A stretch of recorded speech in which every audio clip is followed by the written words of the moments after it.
لنهتدي لولا أن هدانا الله. اللهم صل وسلم على سيدنا محمد المفتاح باب رحمة الله عدد ما في علم الله صلاة وسلاما دائمين بدوام ملك الله وعلى آله وصحبه ومن والاه ما بعد. Kita bersyukur kepada Allah Subhanahu wa taala pada hari ini bersama-sama kita berkumpul menghadiri haul Al-Imam Al-Arif Billah Al-Habib Ja'far bin Syekhana As-Saggaf. Mudah-mudahan Allah Subhanahu wa taala mengangkat derajat beliau dan Allah taala memberikan keberkahan kepada segenap keluarga besar beliau, anak cucu mantu beliau dan seluruh guru-guru kita, para habaib, para kiai, khusus Ahlul Bait, Habib Taufik, Abdul Qadir, Ihsan As-Saggaf dan segenap keluarga besar beliau. Allah taala berikan keberkahan, afiat, kesehatan, jadikan kita sebagai umat Islam yang paling manfaat untuk kaum muslimin yang paling berkah bagi muslimin lainnya. Amin ya rabbal alamin. Ketahuilah bagaimana tadi kita mendengarkan tentang riwayat seorang Al-Arif Billah Al-Habib Ja'far bin Syekhana As-Saggaf yang mana apabila berjumpa dengan guru beliau Al-Habib Muhammad bin Ahmad Al-Mahwar, maka Al-Habib Muhammad bin Ahmad Al-Mahwar menyambut Al-Habib Ja'far bin Syekhana seraya berkata, marhaban bil Quran wa ahli Al-Quran. Selamat datang terhadap Al-Quran dan ahli Al-Quran, mengisyaratkan sesuatu itu pujian kepada Habib Ja'far bin Syekhana As-Saggaf yang diibaratkan bagaikan Quran yang berjalan di muka bumi ini. Radhiyallahu anhu warḍah.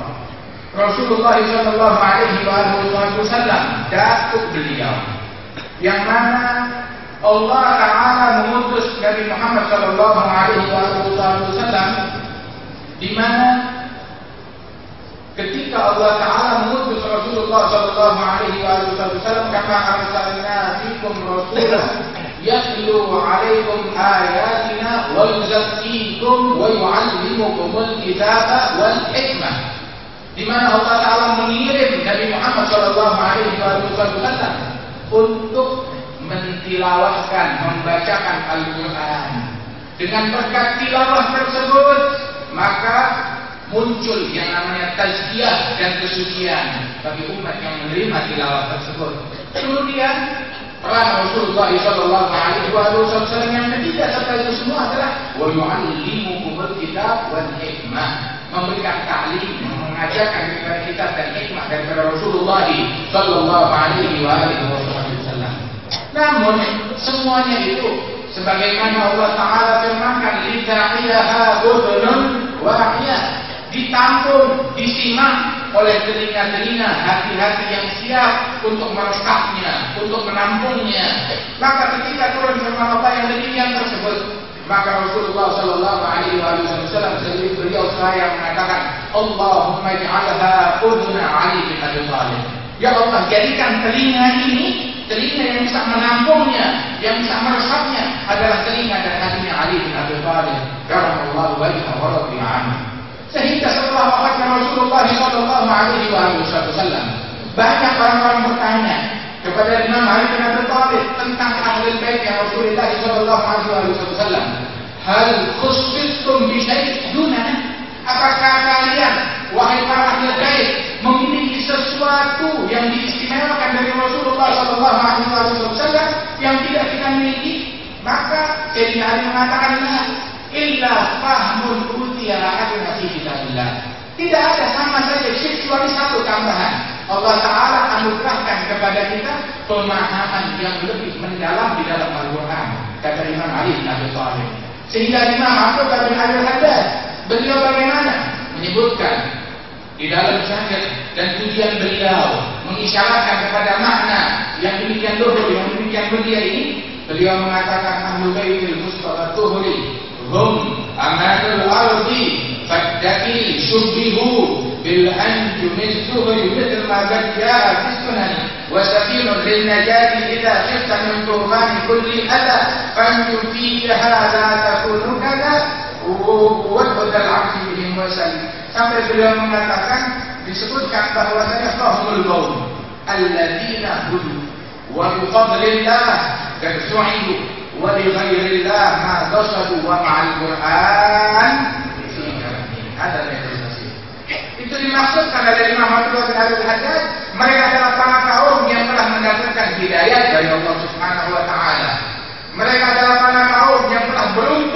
anugerah besar dari Allah Subhanahu wa taala.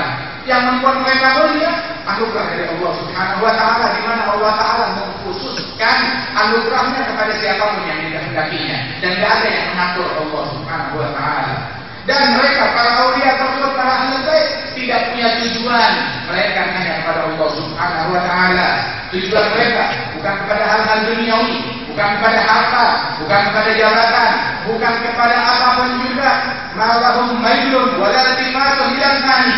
Tidak ada kecenderungan kepada hal-hal yang mana, akan tetapi mereka itu kecenderungan mereka adalah lil ma'ali, kepada hal-hal yang tinggi yang disediakan di sisi Allah Subhanahu wa taala. Dan sifat mereka ma'al Quran ini senantiasa berjalan seiring bersama Al-Quran, tidak menyimpang, tidak keluar, tidak bergeser daripada Al-Quran. Sehingga Rasulullah sallallahu alaihi wasallam beliau menyebutkan di dalam hadis beliau, taraktu fikum ma in tamassaktum bihi lan tadillu abada, kitabullah wa hikmati. Aku tinggalkan dari kalian dua hal. Kalau kalian berpegang teguh dengan dua hal tersebut, kalian tidak akan tersesat selama-lamanya. Apa dua hal itu? Kitabullah, Al-Quran yang Allah Subhanahu wa taala turunkan kepada kita sekalian, dan juga ikhlas keturunan Rasulullah sallallahu alaihi wasallam. Dalam riwayat yang lain disebutkan fa'inahuma la yatafarraqa hatta yarda 'alaihi al-qaul. Sebab keduanya selamanya tidak akan berpisah. Ahlul bait, kalau betul dia ahlul bait, tidak akan terpisah daripada Al-Quran, tidak akan bergeser dari Al-Quran, tidak menyimpang daripada Al-Quran. Sehingga mereka keluarga Rasul sallallahu alaihi wasallam yang diistimewakan dengan pemahaman Al-Quran yang demikian mendalam, turun temurun. Di antara mereka yang di dalam tilawatul Al-Quran, dalam salatnya dia baca Al-Quran, dia salat sampai 1000 rakaat seperti Imam Ali Zainal Abidin. Di antara mereka para ahli dari Rasulullah sallallahu alaihi wasallam yang demikian gemar di dalam membaca Al-Quran, seperti Imam Abdurrahman bin Muhammad As-Saddaq, datuk daripada Ja'far bin Sulaiman. Al-Imam Al-Hakim Abdurrahman bin Muhammad As-Saddaq tersebut, itu disebutkan bahwasanya beliau orang yang senang, yang gemar membaca Al-Quran. Sehingga kalau dia sudah baca Al-Quran, sudah sibuk seharian membaca Al-Quran. Sehari itu di awal-awal beliau dia mampu menghatamkan Al-Quran, siang satu kali hatam Al-Quran, malam satu kali hatam Al-Quran. Terus dia merasakan kelezatan, dia rutinkan lagi hingga siang hari bisa menghatamkan Al-Quran 2 kali, malam menghatamkan Al-Quran 2 kali. Sampai di puncak beliau, di akhir hayat beliau mampu menghatamkan Al-Quran siang sebanyak 4 kali hatam Al-Quran, malam 4 kali hataman Al-Quran. Dan jangan kita heran dengan hal yang semacam ini. Mereka para aulia Allah lahum ma yasha'una inda rabbihim. Bagi mereka apa yang mereka kehendaki dari Allah Subhanahu wa taala. Sehingga itu disebutkan di dalam Sahih Bukhari bahwasanya Sayyidina Daud, beliau apabila membaca kitab Zabur, itu disebutkan Zabur adalah sebuah kitab yang lebih tebal, lebih besar daripada Al-Quran. Kalau Sayyidina Daud membaca kitab Zabur itu, dia terkadang membaca kitab Zabur diberikan keberkahan dalam waktu pembacanya itu, seperti orang menyiapkan kudanya, dia taruh celananya, dia taruh tali kendali kuda, dia ikatkan, itu hanya beberapa menit saja, maka Sayyidina Daud dia membaca kitab Zabur dari awal sampai akhir dalam beberapa menit tersebut. Dan dijadikan ini selamat dari salah satu aulia dari umat Nabi Muhammad sallallahu alaihi wasallam. Al-Imam Muhammad bin Hasan Jabalain itu disebutkan bahwasanya beliau adalah orang yang gemar membaca Al-Quran, merasakan kelezatan, kenikmatan ketika beliau membaca Al-Quran. Dan kerap kali ketika beliau membaca Al-Quran, dia ulang Al-Quran tersebut. Satu ayat dia ulang-ulang, terkadang sampai berjam-jam dia mengulang satu ayat. Setiap kali dia ulang ayat tersebut, dia memahami makna yang lebih mendalam, dan dia ulang lagi, dia dapat makna yang lain lagi, terus sampai pagi dia membaca dan mengulang daripada ayat Al-Quran tersebut. Hingga pada suatu malam ketika dia tahajud habis salat Isya, dia tengah malam dia bangun malam, dia tahajud, dia mengulang firman Allah Taala yang berbunyi, innal ladzina amanu wa 'amilus shalihat sayaj'alu lahumur rahmanu wudda. Sesungguhnya mereka orang-orang yang beriman dan beramal soleh, Ar-Rahman Subhanahu wa taala akan memberikan untuk mereka wudda, mawaddah, kasih sayang, kecintaan dari Rahman dan antara mereka satu sama lain. Maka beliau sibuk mengulang ayat ini sampai terbit saja Dia mula-mula berjam-jam dia berulang ayat tersebut. Hingga dia mula, saya ja'alullahu rahmanu wudda, saya ja'alullahu rahmanu wudda, sampai kadang dia ulang-ulang. Dia merasakan kelezatan di dalam mengulang ayat-ayat Al-Quran. Dan sungguh kelezatan ini pun dirasakan oleh beliau, bukan hanya di hati, bahkan di lidah dia rasakan. Beliau mengatakan bahwasanya saya kalau sudah bulan Ramadan, saya rubah siang hari dengan membaca Al-Quran. Saya tukar siang baca zikir, baca wirid yang lain Al-Quran, wirid Al-Quran saya baca di malam hari. Kenapa? Sebab saya kalau sudah baca Al-Quran saya tidak merasa lapar, tidak merasa haus sama sekali. Sedangkan saya puasa Ramadan saya ingin merasakan lapar dan haus. Jadi saya buka baca Al-Quran pada malam hari agar siang hari saya bisa merasakan lapar dan haus. Itu orang yang dekat dengan beliau mengatakan, kami kalau sudah mendengar bacaan Al-Imam Muhammad bin Hasan Jamaluddin rahimahullah, itu kalau dia sudah baca Al-Quran, kami orang yang dekat dengan beliau terkadang mencium dari mulut beliau itu tercium baunya, bau bacaan Al-Quran itu berupa harumnya madu dan susu. Tercium oleh orang-orang yang ada di sekitarnya. Dia bilang, saya kalau baca Al-Quran di lidah saya bagaikan ada madu dan susu. Gak kepikiran lapar, gak kepikiran minum. Sehingga kalau sudah bulan Ramadan, itu terkadang dia itu masuk ke dalam khalwatnya, dia mengunci diri dalam khalwatnya. Ketika menjelang maghrib, istrinya itu memberikan makanan, satu keping roti gandum untuk dia buka puasa. Ketika dia berbuka ataupun ketika dia sahur. Ketika selesai bulan Ramadan, dia keluar dari khalwatnya, datang pembantu atau istrinya ingin membersihkan kamar tersebut, didapati itu keping gandum itu masih lengkap, 30 atau 29 itu masih lengkap, tidak dia makan. Makan dari mana? Min indillah, dari kelezatan Al-Quran yang dia rasakan. Mereka para awliya Allah radhiyallahu anhum ajma'in, mereka masing-masing punya cerita dengan Al-Quran, punya kisah dengan Al-Quran, punya pengalaman dengan Al-Quran. Mana kisah kita dengan Al-Quran? Mana cerita kita dengan Al-Quran? Mana pengalaman kita dengan Al-Quran? Itu disebutkan bahwasanya Al-Imam Abdullah bin Hasan Al-Tahir itu apabila beliau pada siang hari dia sholat duha, dia baca Al-Quran siang 10 juz. Dia baca Al-Quran dalam sholat duha sebanyak 10 juz. Ketika malam hari waktu sholat witir dia baca Al-Quran sebanyak 10 juz. Dalam sehari semalam dia baca Al-Quran 20 juz. Radhiyallahu anhu wa radhiyallahu. Dan inilah mereka para wali Allah radhiyallahu anhum ajma'in. Sehingga itu ketika disifatkan tentang mereka para wali Allah Ta'ala, betul mereka orang yang berjalan.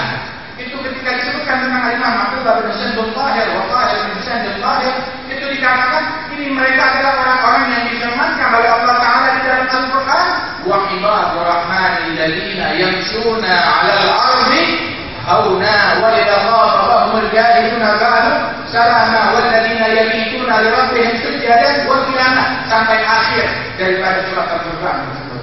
Itu sifat mereka ada di dalam itu semua. Radhiyallahu anhum ajma'in. Terjemahan hidup daripada Al-Quran. Ditanya tentang Al-Imam Al-Habib Idrus bin Umar Al-Habsyi, maka dijawab Al-Habib Idrus bin Umar Al-Habsyi, beliau adalah terjemahan hidup dari firman Allah Subhanahu wa Ta'ala yang berbunyi, wa taral jibala tahsibuha jamidatan wa hiya tamurru marras sahab.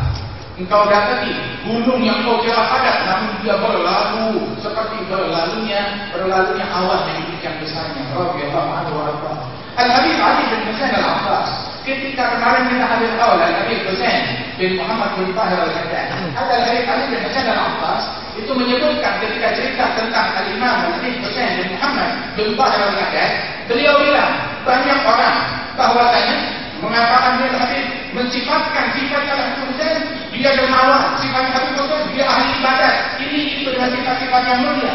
Maka Habib Husain, kali Husain mengatakan sesungguhnya yang paling tepat untuk mensifatkan Al-Habib Al-Mulani bin Husain bin Muhammad Al-Haddad ini adalah firman Allah Ta'ala yang menyatakan wa taral jibala tahsibuha jamidatan wa hiya tamurru marras sahab. Ini sifat yang paling tepat pada diri Al-Habib Husain bin Muhammad Al-Haddad. Dan para salaf-salaf kita, mereka masing-masing memiliki keistimewaan daripada firman-firman Allah Subhanahu wa Ta'ala, warisan dari Nabi Muhammad yang disifatkan oleh Siti Aisyah, kana qulubuhul Qur'an. Perangainya Rasulullah adalah Al-Quran. Radhiyallahu alaihi wa sallam. Disifatkan bahwasanya salah seorang guru daripada guru kami Al-Habib Ahmad Masyhur bin Taha Al-Habib Ahmad Masyhur bin Taha Al-Haddad, itu disebutkan beliau di masa kecilnya beliau berjumpa dengan Al-Habib Ahmad bin Hasan.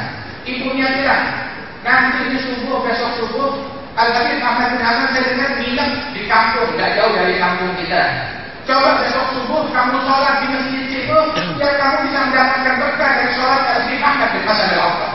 Maka datang subuh-subuh datang Al-Habib Ahmad bin Hasan ke masjid tersebut di kampung tetangga, di kampung sebelah. Sampai sholat subuh bersama Al-Habib Ahmad bin Hasan al-Attas, beliau masih kecil, dalam usia yang sangat muda sekali, di bawah 10 tahun. Maka dia mengatakan, saya ingat saya sholat di belakangnya Al-Habib Ahmad bin Hasan al-Attas, sholat subuh, waktu itu Al-Habib Ahmad bin Hasan membaca surat Al-Fajr dengan nada yang sangat khusus, yang sangat istimewa. Saya masih ingat nada beliau, nadanya seperti ini, dicontohkan kepada murid-muridnya. Nada Al-Habib Ahmad bin Hasan al-Attas radhiyallahu anhu ajma'in. Itu disebutkan Al-Habib Ahmad bin Hasan al-Attas apabila beliau sudah membaca Al-Quran, orang-orang yang hadir itu mendengarkan bacaan beliau merasakan kelezatan, kenikmatan yang luar biasa dari bacaan Al-Quran, dari hati yang mengenal kepada Allah Subhanahu wa Ta'ala. Sehingga disebutkan itu kalau dia datang ke Seoul ataupun ke Karim, beliaulah yang diperintahkan untuk maju menjadi imam. Kali-kali bilang kalau datang Habib Ahmad bin Hasan, Habib Ahmad bin Hasan pasti yang jadi imam. Hatta kalau datang Maulid Nasr Kamis, Habib Ahmad bin Hasan al-Attas pasti jadi imam, selalu menjadi imam salat.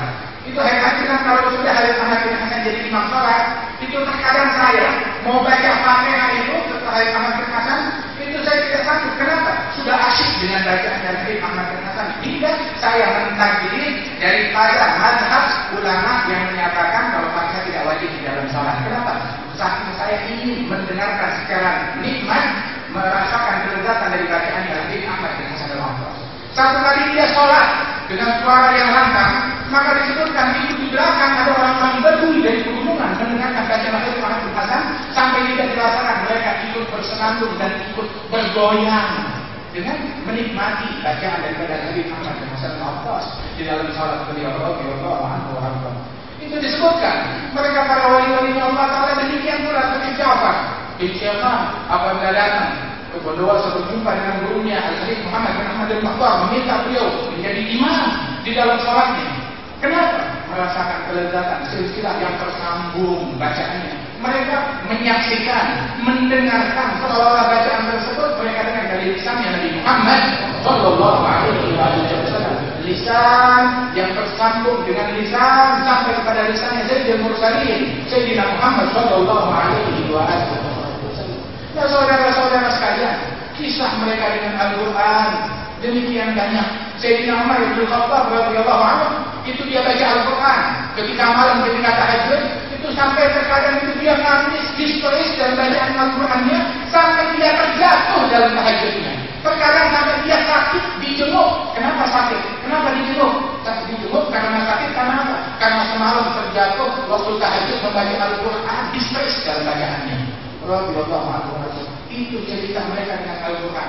Kalau kita sekarang sebagai orang-orang yang mengaku cinta kepada mereka, apa nasibnya Al-Quran di dalam rumah kita? Dan apa bagian yang kita dapat daripada Al-Quran tersebut? Jangan cuma sekedar senandung saja, akan tetapi pahami daripada bacaannya tersebut, renungi dan kita amalkan. Kita melihat bahwa di antara mereka para ulama seperti Al-Imam Al-Habib Muhammad bin Shalih bin Abdullah Al-Attas, itu disebutkan beliau kalau sudah dengar sekali majlis Al-Habib bin Muhammad Al-Hakim yang mengajak orang untuk semangat di dalam baca Al-Quran. Akhirnya dia pulang, dia makin rajin membaca Al-Quran, makin semangat sampai dia kirim surat kepada saya. Alhamdulillah sekarang saya sudah bisa menghatamkan Quran siang 1 kali, malam 1 kali. Beberapa tahun kemudian dia kirim surat lagi pada saya. Alhamdulillah sekarang saya sudah bisa menghatamkan Al-Quran siang 2 kali, malam 2 kali. Sampai dia kirim surat, alhamdulillah sekarang saya sudah bisa menghatamkan Al-Quran seperti yang dibaca oleh kakek saya Imam Abdul Rahman Segera, siang 4 kali, malam 4 kali. Hingga akhir hayatnya dia masih sempat menulis surat kepada saya kali alhamdulillah saya bisa menghatamkan Al-Quran siang 8 kali hatam, malam 8 kali hatam. Radhiyallahu anhu. Sekali diundang di satu kampung bersama dari Muhammad bin Hasan untuk hadir walimah. Maka ditunggu kedatangan Habib Muhammad bin Shalih. Muhammad bin Hasan sudah datang di situ, ulama-ulama kepada datang. Nunggu mana Habib Muhammad bin Shalih? Coba cek datang ke rumahnya, dia udah jalan pun ke tempat acara. Ini Habaib menunggu semuanya sampai siang. Maka ketika sampai ke rumahnya itu, utusan bilang, saya Muhammad bin Saleh dari tadi Isra aku di jalan. Habis gimana? Kok enggak aku susurin jalanan ini aja? Mungkin dia sibuk dengan bacaan Al-Quran ini hingga dia tak sadar ada di mana. Maka ketika disusurin jalan dia lihat saya Muhammad bin Saleh duduk di atas tunggangan itu, tunggangannya sampai terduduk di tanah. Ontanya yang dia tunggang itu sampai terduduk di tanah, tidak bisa bergerak. Saya Muhammad bin Saleh dengan memejamkan matanya, mulutnya Muhammad Amin baca Al-Quran, badannya boleh masuk baca Al-Quran, dia nggak sadar kiranya ontanya masih jalan. Ketika juga ya Amin, teman, baik nunggu dari tadi. Antum di sini dari kapan? Kapan keluar dari rumah? Ya dari pagi tadi. Sekarang jam berapa? Udah mau siang, udah dekat zuhur. Rupanya udah berjam-jam. Kenapa di sini? Oh kenapa ini ontak nggak bisa bergerak? Maka dijawab oleh Nabi Muhammad SAW. Rupanya ini ontak keberatan dengan apa yang saya baca. Keberatan dengan apa yang saya baca. Saya bacakan kepada dia dengan kalam tadi ucapan yang sangat berat. Ketika Rasulullah SAW di hari Arafah, di hari Jumat, di Hajjatul Wada, turun firman Allah Taala tatkala Nabi Muhammad di atas untanya, maka tatkala turun wahyu itu unta yang kuat, yang gagah, yang tinggi besar, itu unta yang kuat itu menjadi jatuh terduduk karena tidak kuat menampung wahyu yang diterima oleh Nabi Muhammad Sallallahu Alaihi Wasallam. Nah saudara-saudara sekalian, ada dalam berkadir. Itu lau anzalna hadzal Qur'an 'ala jabalin la ra'aitahu khashi'an mutasaddian dan khasyiatillah. Di mana nasibnya di rumah kita, keluarga kita, berapa banyak mereka baca Al-Qur'an? Apa yang mereka baca dari Al-Qur'an? Apa yang mereka khatamkan, berapa waktu sekali mereka menghatamkan Al-Qur'an? Itu disebutkan Syekh Salim bin Abdullah Al-Fadl. Syekh Salim Sayyidi Muhyi Sunan wal Wajibat ma dhalla man tayyada Muhyi al-Ulum al-Darisat. Itu Syekh Salim bin Abdullah Al-Fadl, dia belajar berguru kepada Imam Syekh Abdul Qadir Al-Jilani selama 40 tahun. Setelah 40 tahun pulang, dia pulang membawa 60 ekor unta semuanya penuh dengan kitab. Keluarganya yang ada di Kediri berpikir mungkin ini sudah meninggal, tidak ada berita sama sekali. Datang membawa 60 ekor unta isi kitab semuanya. Dia menghidupkan dan menyebarkan ilmu agama di Kota Kediri dengan demikian luar biasa, dengan penuh semangat. Dia atur semua masjid-masjid yang ada di Kota Kediri untuk tadarus Al-Quran. Tadarus Al-Quran di mana secara serentak itu masjid jumlahnya 360 masjid. Semua masjid masing-masing itu punya jamaah kumpulan untuk tadarus dan hataman Al-Quran, menghatamkan Al-Quran secara serentak setiap kali Kamis subuh. Kamis pagi dan hari itu berjalan sampai sekarang. 360 masjid serentak menghatamkan Al-Quran, membaca Al-Quran. Tiap dari sebelum subuh orang benar kumpul baca tadarus Quran. Baiklah sampai berisyak tadarus Al-Quran. Selama 1 minggu mereka menghatamkan Al-Quran dalam pembagian Al-Quran yang dikenal dengan subuh, membagi Al-Quran menjadi 7 bagian, setiap hari 1 bagian mereka baca daripada Al-Quran tersebut. Al-Habib Abdul Qadir bin Ahmad As-Segaf rahimahullah, itu disebutkan bahwasanya beliau menghatamkan Al-Quran tidak kurang dari seminggu 1 kali beliau menghatamkan Al-Quran. Sesibuk apapun minimal harus hataman Al-Quran seminggu 1 kali dia hatam Al-Quran.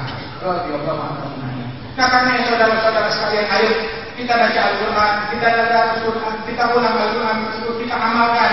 Nasibnya Al-Quran bagaimana keluarga kita, anak-anak kita, istri kita, apa yang mereka akan di dalam Quran. Cukup sudah sinetron, cukup sudah koran, cukup sudah berita.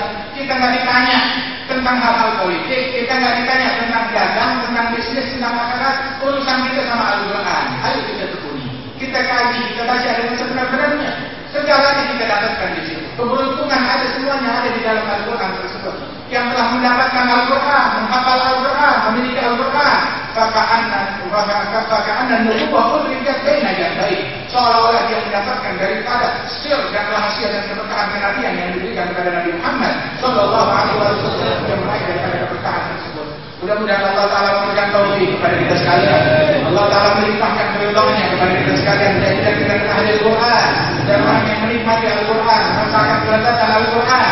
Dan Allah Subhanahu Wa Ta'ala menjauhkan kita daripada Al-Quran. Disibukkan kita dengan Al-Quran, disibukkan kita dengan Al-Quran. Dan Allah Subhanahu Wa Ta'ala menjadikan amalan kita sesuai dengan ajaran Al-Quran. Allahumma ij'al jam'ana hadza jam'an marhuman, tafarraqana min ba'di tafarruqan ma'suman.